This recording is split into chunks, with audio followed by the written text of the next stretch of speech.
Përsëri, jam këtu për të kërkuar dorëheqjen e menjëhershme të Edi Ramës nga detyra e kryeministrit, i cili rezulton jo vetëm i implikuar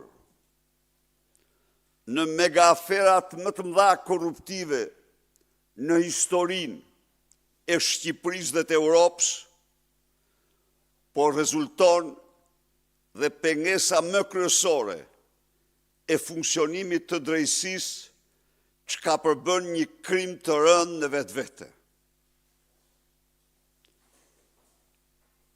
Emri Edi Ramës lidhet me akuzën direkte të raportit të OSBE-s në vitin 2014, në cilin njoftoi se Edi Rama mori detyrën e kryeministrit duke patur të depozituara në bankat offshore 200 milion euro.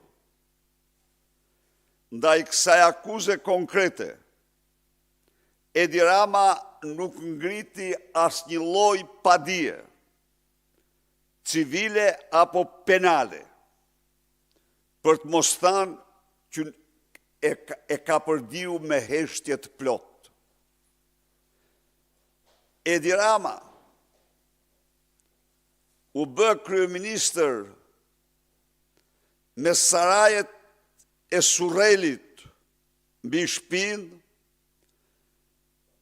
saraje me gjatësi themelesh 57 metra, 2 herë më të gjata se vila e ish diktatorit Hoxha,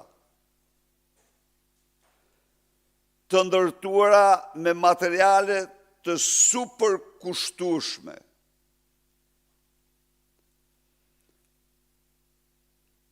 Me një obor park, fillimisht 5.400, aktualisht 8.300 metër katror, me ulli shekullor të shkullur në ullishtet e vendit dhe të implantuar në kopshtin e narkosultanit të Surrelit. Erdhin pushtet me pallatin në Paj, të ndërtuar nga kompania e vllaut të komandantit Gardës, Gramoz Sako. Pallat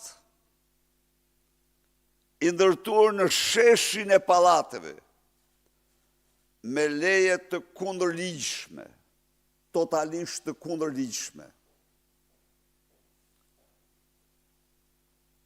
Por, mbi të gjitha, nga 5 kate mbi tokë dhe 2 nën tokë, për pallatin në Paj, nuk ekziston nga familja Rama,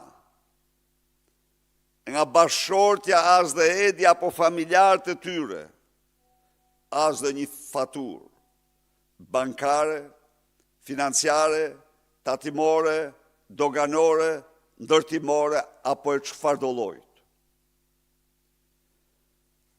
Që të gjitha janë përfshirë regjistrimin e pronës në emër të kompanisë.